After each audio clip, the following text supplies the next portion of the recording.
Hello and welcome to Of Significance, where we have a good time within a margin of error. I'm your every person host, Brent Buckwright, here with two experts who have been analyzing big data since before it was big. It's Dr. Nathan Woods and Dr. Steve Bronars. Together, we're like if Only Murders in the Building was about econometrics instead of true crime and starring people who are thousandaires instead of millionaires. Nathan, Steve, how are you? Boy, nobody's going to die. Yeah. I'm going to be Steve Martin, though. This week, we're I'll trying... be like Eugene Levy this season, pretending to be Steve Martin. Are you watching it this season? I'm not watching it this season. Okay. Oh, you should be. Okay, well, I'll catch up. This week, we're trying something a little different. We're often engaging with attorneys, clients, and the public about statistical interpretation and how to make meaningful sense of the numbers in front of us, but we're often faced with a problem. Econometrics is often poorly explained and easily forgotten. So to combat this, we're starting a series called Regression Bites, Chomp Chomp, that aims to be a refresher on the details of regression analysis without having to deal with every mathematical underpinning of linear algebra. So in this first episode, we're exploring how we think about a regression. And I want to start with why regressions even come up. What's the purpose of running them anyway? To figure out, controlling for everything else, how quickly people just hung up on our podcast when they heard you say regression. Yeah. It's because we're not going over the linear algebra part. Yeah, I think that is the problem. People love, said, people are obsessed with matrices. That's right. X prime X inverse. Yeah. Yeah. Let's go around and let's all say our favorite matrix. No, regression comes up for the reason that a lot of our analytical techniques come up, which is we are trying to figure out what the relationship might be between two variables. One might be an outcome variable, and one might be a variable that's going to explain that outcome. So in a labor and employment context, this could be we're explaining people's salaries conditioned on their years of experience and expecting that people that have more years of experience would be paid higher levels than people with less experience. So in all these cases, we're trying to figure out what the relationship is between these two variables. And in any situation like that, we're looking at what is the direction of the relationship. Is it positive or is it negative? We're looking at whether or not the relationship is statistically significant or arguably practically important, even if it's not statistically significant. I think you said between these two variables, but I think we're going to talk about more than just this bivariate regression, but there could be many different factors that are influencing the outcome. Does that have some other name other than bivariate regression? Is there some other way we can refer to that? Call it a multivariate regression if we have multiple explanatory factors. I don't like that name. What about regression palooza? Yeah. I don't think anyone's called it that, but that could work. That could work. In the antitrust cases, what you're trying to explain, account for the prices of commodities, and there's going to be data that you have that would reflect price differences at a point in time, and then you get transactional data about purchases that are made over time, and so you're trying to explain both why different products have different prices and how the prices evolve differently over time, and you would have a number of different factors that you might have in a model in that kind of setting. And so it definitely would be this regression palooza, multivariate regression type technique. Right. And in the labor and employment context, you would say, sure, years of experience, but then maybe there's something associated with what department you might be in or what job you might be in, or maybe there's a difference between your company years of experience and your experience prior to coming to that company. So yeah, I think the answer to your question, Brent, about why regression as opposed to some other, potential alternative technique is the flexibility to account for all of these potential confounding explanatory factors at the same time, and then to be able to assess whether or not the variables that you're particularly concerned with, what the relationship might be, holding constant the effect of everything else. Surely there are other techniques, as you've mentioned. Why not use those? What are some examples of those that we could use instead? I think what you have when you're estimating a regression is really a conditional mean. It's what's the average outcome for the variable conditional on the other control factors in the model. And of course, you could be simpler than that and just say, what's the overall mean in one group compared to another, unconditional on those other factors. That's certainly something that you could look at. And of course, anything that you could do in that simple approach, you could mimic in a regression by just not including those control factors and just say the only, in a pay regression, the only factor I'm going to include is the gender of the worker. And then I could measure an unconditional difference. But what the regression approach allows you to do is, assuming that you've specified the model in a way that makes sense, what is the gender difference in pay conditional on the factors that we're talking about: prior work experience, tenure on the job, the location where you're at, the job title that you hold, a bunch of possible factors that you can control for. The one thing that's, I think, important in the data that we rely on and social scientists rely on in general is that it's observational data. I've said this other times on the podcast. It's not as if we're running experiments. So the variation in these factors may be correlated with each other. The jargon for that is multicollinearity. But what the regression is trying to pick up Could is I suggest collinearity palooza? You could. The regression is trying to tell you what is the impact of a factor holding constant. This is going to really excite the listening audience. It's like a partial derivative.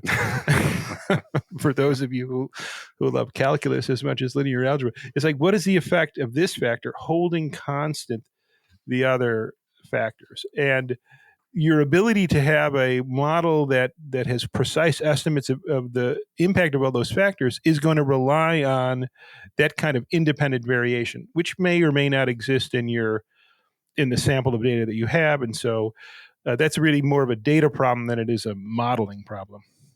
So the explanation of regressions that I always liked is that it is just a fancy average, because I think that when you run your first regressions, you see all this output that's, sometimes useful, sometimes not, but just simplifying it down, what you're getting at is an average conditioned on the other factors that you've got in your model. You've talked a little bit about pay, which is a continuous variable of some kind of hourly or annual wages, but there's also the possibility of something like trying to turn out a vote, where it's like a yes no option, a kind of 1-0 outcome. Promotions or assignment decisions could also, in a labor context, fit in there. What would you do with that? Well, it's a different underlying methodology, but I think in concept, it's very similar to what we were just talking about. So you would still have the ability and the flexibility to add in other potentially confounding factors that would allow you to come up with a good estimate of what the impact was, controlling for the effects of these other variables. So does the promotion rate differ between men and women? And then, sure, you could figure that out. But then does it differ between men and women conditioned on how long they've been at a company or how long they've been in a particular department or level of responsibility? So kind of understanding, we've got the motivation, thinking about how to implement it in practice. What is the approach that we're supposed to take when including explanatory factors in a regression? I think that as labor economists, as social scientists, the first place you're going to look is, theoretical arguments for why you would include some factors that should be related to the outcome. And I think the general rule is that when you're running these regressions, and we will get into this in later episodes probably, is that if I leave out a factor that really could help explain what's going on, and that happens to be correlated with the key variables that I am focusing on, I may be misattributing the impact of some omitted third factor on I've left that out, and I'm misattributing that to some of the factors that are in the model. So what that tells me is that the omitting a factor causes more of a problem than including extraneous factors that may not really have that much of an effect. It obviously, if you just overly saturate the model, then there's a concept in statistics known as the number of degrees of freedom, and so you are concerned about over parameterizing the model. But as a general rule, when in doubt, keep the factor in the regression, because the harm really comes from leaving something out that really is moving the outcome variable, and you're not accounting for that, and then you might be reaching invalid conclusions about what's going on because you're attributing whatever co-movements you're seeing to what's in the model rather than what's really causing it. So I think that's kind of the general approach. Let's think about what makes common sense. What does the theory tell us? And put that in. In a real world example, it would be like the stuff that we talked about in a pay model. Your experience prior to working at this company, your tenure at this company, the location that you're working in, job that you're working in. In a price model in antitrust, it would be supply and demand factors. What is the cost of producing this product? How has income and the prices of other products change that might affect the demand for people buying this product? So it goes back to kind of basic economics, common sense, or what would go into the model in many of these instances. And I'll just say, Steve talked about kind of starting with theory and common sense. And I think in an earlier episode, we definitely talked a little bit about these human capital factors, and the idea of kind of strictly speaking, human capital factors might be things more like years of education or years of experience formally, but that there are other factors that are available in, at least in the HRIS, human resource systems of data that we have access to, that might proxy somebody's accumulation of human capital. So that could be picked up by the department and job, and the level of responsibility that you've got at a company. So all of those things, I think you would consider putting into the model. And then I think Steve's right that even if individually they don't seem like they're making a significant contribution, the problem with putting them in and having them not make a big contribution is less than the problem of excluding them, certainly if they've got a contribution. You could have something like if you were modeling pay at a retail business and more experienced managers were managing the larger stores, you would have this relationship between how long you've been doing this job for the company and the size of the store that you're managing, size of the department that you're managing. And those things would have this multicollinearity we talked about, Brent. But you'd want to include both of them in there, even though they might not move as independently as you would like. The only way to separate the effect of those two would be to run an experiment and say, hey, let's put this very experienced manager in a really low volume sales store and see what happens, and put somebody really inexperienced in the big store. But that's not how companies run. They're not trying to run a bunch of experiments to see how each of these. So far, none of our clients have asked us to devise that experiment for them. So it's sometimes difficult to disentangle the independent effect of each of these things, but that doesn't mean don't include them or that there's a problem per se in running that model for the purposes of accounting for all the things that factor into differences in pay. So it sounds like if I've got some explanatory variable, something I have some common sense to say include in the model, for fear of having an omitted variable bias, just throw it in and we're good. Yeah, we generally don't say just throw it in and we're good. But I do think if you've got a theoretically relevant variable that explains variation in an outcome, you ought to strongly consider putting it in. We do run into situations where one of those factors might be viewed as tainted, where that factor is itself an outcome. I think the main one that people talk about is a performance evaluation. So if you've got a pay difference, you put in the performance and the pay difference is explained away by the performance. What that really means is there is a difference in the performance rating. And so if there's an allegation that, well, maybe that's where the discrimination or the adverse impact occurred is through the performance evaluation, then you'd want to be careful about feeling good that you have no pay difference only because you controlled for that. We spend a lot of time thinking about how sensitive a result might be to the inclusion or exclusion of lots of different variables, including performance evaluations. So the way around that, I would say, is to run it both ways. The other way, and we encourage our clients to look into this as well, is to independently evaluate your performance evaluations. Are there significant differences between groups in those ratings? Same thing goes, an awful lot of the time, somebody's pay is explained through, at least in part, what level of the company they're at, what level of responsibility they have. If there are differences between groups and how you promote to different levels, that's something you probably want to evaluate specifically on its own. You want to go do a promotion study to make sure you don't have a problem with that. Yeah, I'm going to give a simple example here. You'll hear people say that in the data that's in census data, BLS data, women get paid 80 cents for every dollar that men get paid. That is like a simple average comparison. Mm-hmm. It's comparing people, some who work full-time, some who work part-time, some who have worked for 40 years, some who've just started in different occupations, in different industries.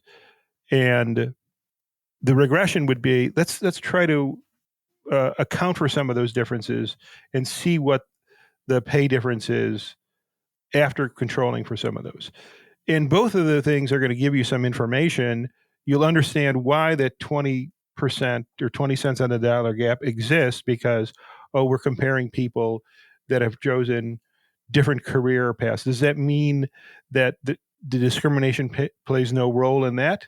No, but it's more of an assignment or selection, not differences in pay for people doing the same work. So At the same company, which obviously in these very high level studies using like census data, you can never control for people because you don't know whether or not they work in the same company. But that's what we're talking about here. A very high level average difference is going to have a lot of different possible explanations for it. Some of them could make that difference even larger. Some would make it smaller because they would account for factors that could help explain or at least account for that initial, 20 cents on the dollar difference. All right. So then we've got a regression. We think about the stuff that goes in it. We don't have any tainted variables.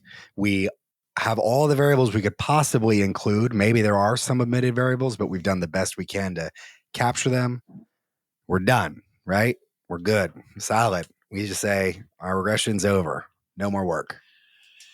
Yeah, we Gosh, think, we think of that as being kind foiled of again. the starting point.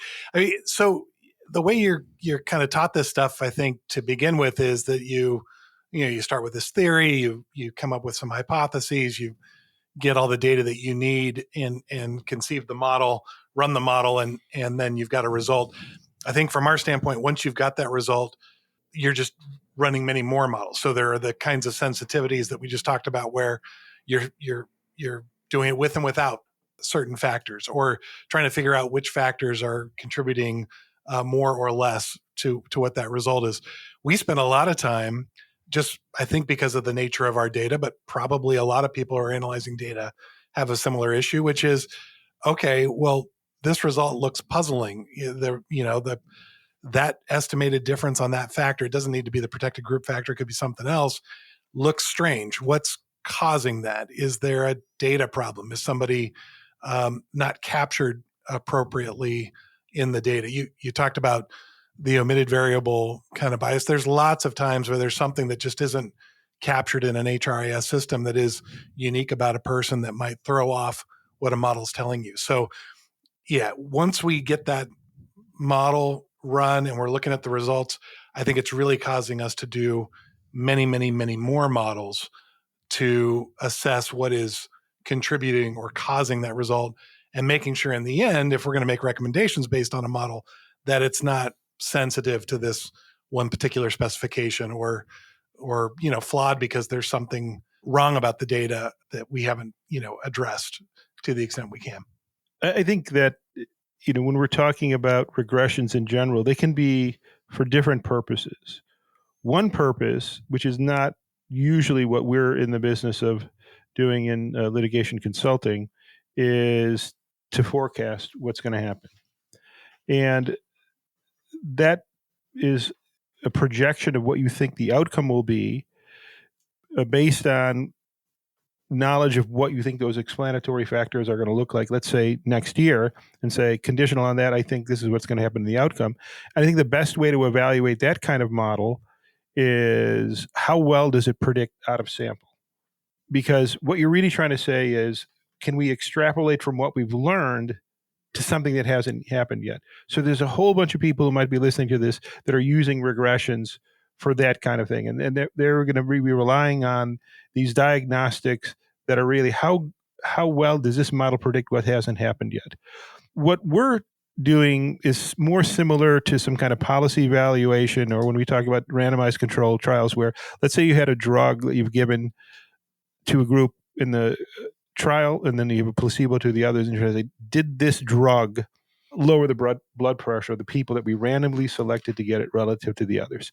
Your model is not trying to explain everybody's blood pressure based on their age and weight and height and other characteristics. It's just trying to account for some of these factors that could be confounding. The key thing that you're looking at here is, what is the difference in the outcomes between those two groups?